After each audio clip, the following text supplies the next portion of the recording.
Welcome back class 10th students. Students, today we will discuss in mathematics the chapter number 6, that is similar triangle.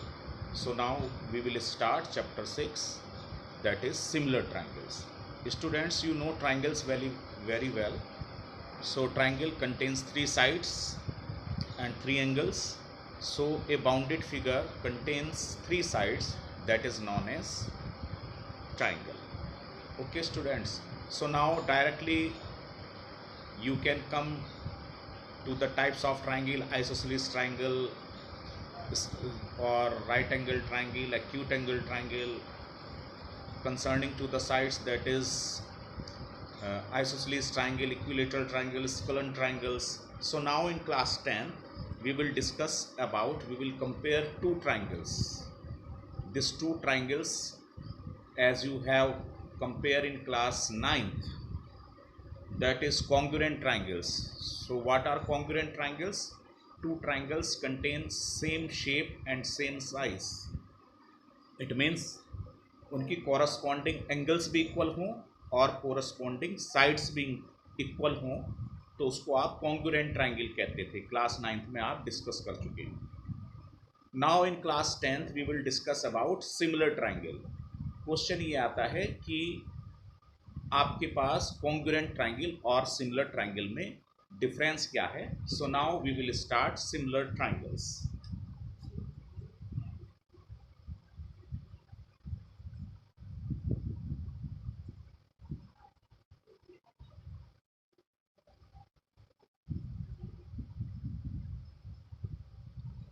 Students, it is chapter number 6, that is similar triangles. So we can say here two triangles are said to be similar if their corresponding angles are equal and their corresponding sides are proportion. So just I am writing here two triangles.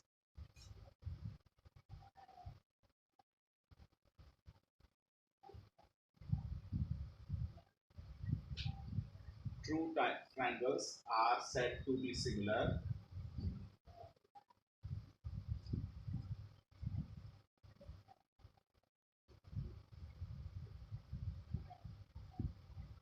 if their corresponding sides are in proportion.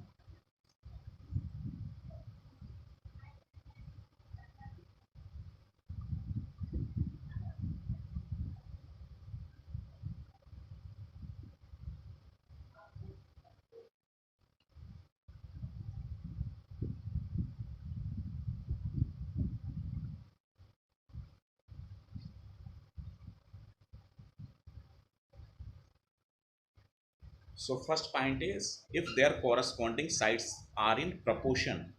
Congruent में equal होता था, लेकिन similar triangles में proportion word आएगा. And second point,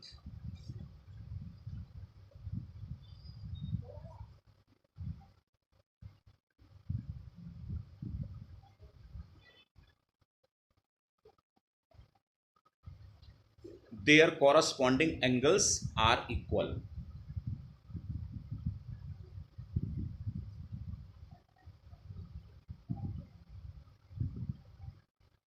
तो ये similar triangles का पहली आपके पास कंडीशन हुई. This is the final condition, first and final condition of this similar triangle. आपको ये ध्यान में रखना है कि two triangles are said to be similar if there corresponding sides are in proportion as well as their corresponding angles are equal.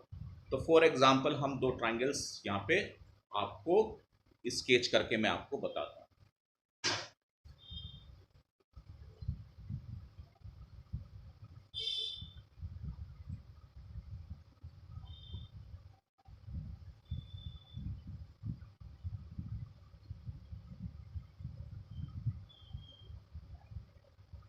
Okay students, इससे पहले इसका नोटेशन भी मैं आपको बता देता हूँ. सिमिलर ट्राइंगल्स का जो नोटेशन होता है, जैसे कॉन्ग्रुएंट ट्राइंगल्स का नोटेशन इस तरह से था. This is congruent triangle,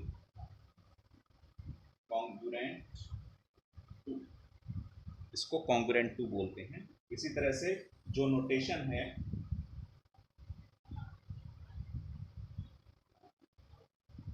of notation of similarity,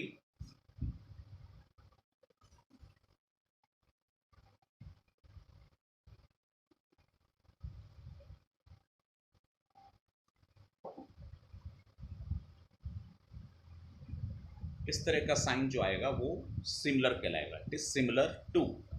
तो ये ट्राइंगल इसके सिमिलर कब है, अगर इसके कॉरस्पॉन्डिंग साइड्स प्रोपोर्शन में है और कॉरस्पॉन्डिंग एंगल्स इक्वल हैं। तो कॉरस्पॉन्डिंग साइड्स प्रोपोर्शन में किस तरह हुई, A B upon P Q is equal to B C, it is BC upon QR as well as AC upon PR। तो इसकी साइड्स प्रोपोर्शन में होनी चाहिए। सपोज हमारे पास प्रोपोर्शन ये है कि 1/2, 2/4, 3/6। तो ये तीनों आपके पास जो टर्म्स हैं ये प्रोपोर्शन में है। क्यों, 2/4 इसको भी आप हाफ लिख सकते हैं, 3/6 को भी आप हाफ लिख सकते हैं। So it is half is equal to half is equal to half. So that's why these sides are in proportion. ये जो इनकी हैं ये लेंथ्स हैं, लेंथ ऑफ द साइड है। तो इस तरह से अगर कंडीशन आती है तो आपके पास दोनों ट्राइंगल जो हैं वो प्रपोर्शन हुए साइड वाइज। उसके बाद अगर हम एंगल को लेके बात करते हैं तो this angle A must be equal to angle P. Okay students,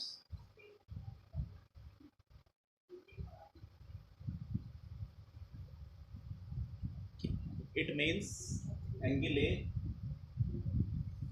angle P के इक्वल होना चाहिए, this angle must be equal to this. Angle B angle Q के इक्वल होना चाहिए। Okay students, in the similar way angle C angle R के equal होना चाहिए। तो इनके कॉरस्पॉन्डिंग एंगल्स भी आपस में इक्वल होनी चाहिए, तभी दो ट्राइंगल्स आप सिमिलर ट्राइंगल्स कह सकते हैं। So just you may write triangle ABC,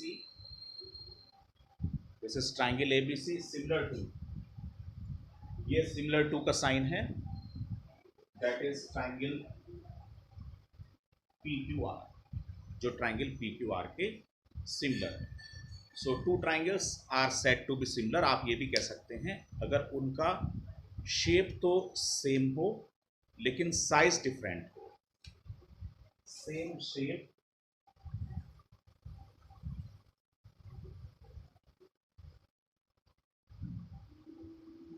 different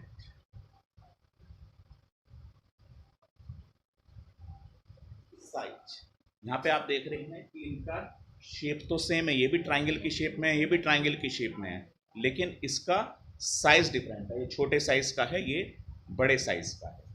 so just ये बात फॉलो सिमिलर जो है रेक्टेंगल में भी हो सकती है या किन्हीं और दूसरी फिगर्स में स्क्वायर रोम्बस में भी हो सकती है कि उनके कॉरस्पॉन्डिंग साइड्स प्रपोर्शन में होने चाहिए और सभी कॉरस्पॉन्डिंग एंगल्स भी आपस में इक्वल होने चाहिए। लेकिन हमारे यहाँ जो सिलेबस है वो ट्राइंगल सिलेबस है, तो इसलिए हम कंसर्निंग टू द ट्राइंगल वाली कॉन्सेप्ट ले रहे हैं। ओके स्टूडेंट्स, सो अभी हमने जो डिस्कस किया है वो डिस्कस किया है सिमिलर ट्राइंगल के बारे में। दूसरी बात मैं आपको ये भी बताना चाहता हूँ, ये जरूरी नहीं है कि एंगल ए एंगल पी के इक्वल हो सकता है एंगल ए एंगल क्यू के इक्वल भी हो जाए। तो उसके बारे में हम थोड़ा सा और नॉलेज एक्वायर करते हैं।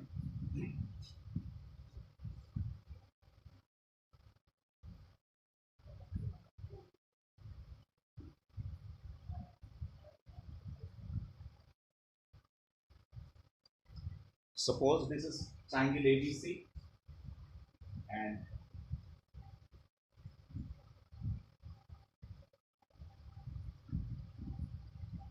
it is triangle XYZ और एंगल ए एंगल Y के इक्वल है, एंगल B एंगल X के इक्वल है और एंगल C एंगल Z के इक्वल है। So here angle A is equal to angle Y and angle B is equal to angle X और angle C is equal to angle Z। और उसी के corresponding इनकी side भी आपके पास proportion में है। तो आप कैसे लिखेंगे कि ट्राइंगल ABC किसके सिमिलर हुआ? ट्राइंगल एबीसी किसके सिमिलर हुआ? ऐसा नहीं है आप एक्स वाई जेड ही लिख देंगे, ऐसा नहीं है, क्योंकि एंगल ए एंगल वाई के इक्वल है, तो ए के कॉरस्पॉन्डिंग वाई आएगा। तो यहाँ ट्राइंगल, यहाँ पे आपने पहला जो अल्फाबेट लिखा है वो वाई लिखा है। बी किसके इक्वल है? एक्स के इक्वल है। और सी किसके इक्वल है? जेड के इक्वल है। So triangle ABC is congruent to triangle Y X Z, इस तरह से आप लिखेंगे। So students, I hope you know very well what are similar triangles. So two triangles are said to be similar if their corresponding sides are in proportion as well as their corresponding angles are equal. Now we will start exercise 6.1. It is very small exercise, just 3-4 questions it contains. So now come to the exercise 6.1. So as you may see, it is on page number, just I am on the page number 122. So it is exercise 6.1. तो first इसका question है, fill in the blanks इसमें है, वो मैं आपको बताता हूँ।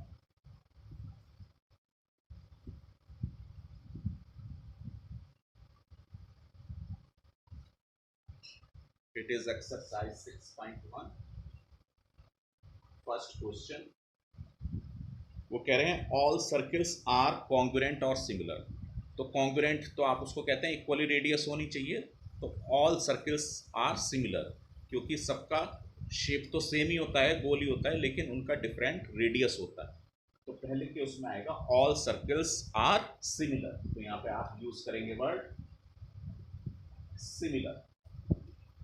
It is the first part, it is first part of first question. Now second part कह रहे हैं ऑल स्क्वायर्स आर, इसमें भी सिमिलर आएगा क्योंकि स्क्वायर भी बड़े और छोटे हो सकते हैं, तो उसमें भी आप सिमिलर लिखेंगे, all squares are similar. Third is all triangles are similar, इसमें लिखा है आइसोसेलेस या इक्विलेटरल, तो इसमें इक्विलेटरल आएगा क्योंकि इक्विलेटरल का ईच एंगल 60 होता है, तो उसकी साइड अलग अलग हो सकती हैं, हो सकता है तीनों साइड 4-4 हो सकता है 7-7 हो सकता है 6-6 हो। तो थर्ड पार्ट में जो आएगा all equilateral triangles are similar, in the third part you must write equilateral. Now in the fourth part आप देख रहे हैं टू पॉलीगन्स आपके पास जो भी शेप होती है, two polygons of the same number of sides are similar, दो पॉलीगन जो सेम साइड्स के हैं वो सिमिलर कहलाएंगे if there corresponding angles are, तो एंगल्स के बारे में आपको क्या बताया था, इक्वल होना चाहिए, तो फर्स्ट पार्ट में आएगा इक्वल, और and their corresponding sides are, इसमें आएगा प्रपोर्शन।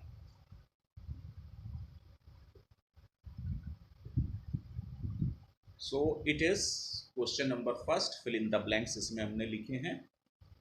उसके बाद सेकंड क्वेश्चन कह रहे हैं give two different examples of pair of similar figures.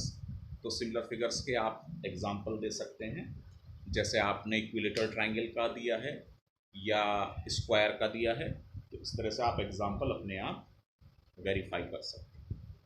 इसी तरह से इसका सेकंड पार्ट है नॉन सिमिलर फिगर, तो इक्विलेटरल ट्राइंगल और आइसोसेलेस ट्राइंगल, ये दोनों आपके पास सिमिलर फिगर नहीं है। क्यों नहीं है? क्योंकि सिमिलर आइसोसेलेस ट्राइंगल में ईच एंगल 60 का नहीं होता और इक्विलेटरल में होता, तो इस तरह से आप एग्जांपल सेट कर सकते हैं। थर्ड क्वेश्चन में कह रहे हैं state whether the following quadrilaterals are similar और नॉट। तो अगर आप इसका थर्ड पार्ट देखें तो दो फिगर्स बनाई हैं इन्होंने। जो पहला क्वाड्रिलेटरल बनाया है वो एक रोम्बस टाइप का है, दैट इज इस टाइप का, दैट इज PQRS, और इसमें ईच साइड 1.5 सेंटीमीटर का है। Okay, now in the next figure एक आपको जो दिया गया है ये स्क्वायर दिया गया है,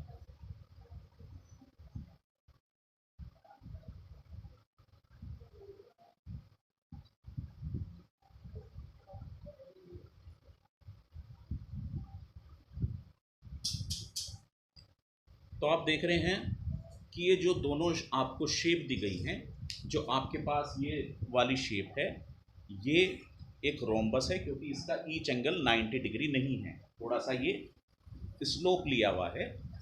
ओके, और यहाँ पे देख रहे हैं ये एक स्क्वायर है क्योंकि सभी साइड्स इक्वल हैं और इसका ईच एंगल 90 डिग्री है। अगर कहीं भी ऐसा साइन है तो इट मीन्स ये 90 डिग्री है। तो आप देख रहे हैं इनकी साइड्स तो प्रपोर्शन में है, 1.5/3 1/2 आ जाएगा, इसी तरह से 1.5/3 1/2 आ जाएगा, लेकिन एंगल्स इक्वल नहीं है, ये डिफरेंट एंगल है, ये 90 डिग्री है। Okay students, so that's why they are not similar. Similar कब होते हैं? जब इनकी सभी जो हैं आपके पास प्रॉपर्टीज पूरी होती, कोरस्पॉन्डिंग साइड्स भी आपके पास प्रपोर्शन में होती और कोरस्पॉन्डिंग एंगल्स भी इक्वल होते हैं। So you will write they are not similar, you will write not similar.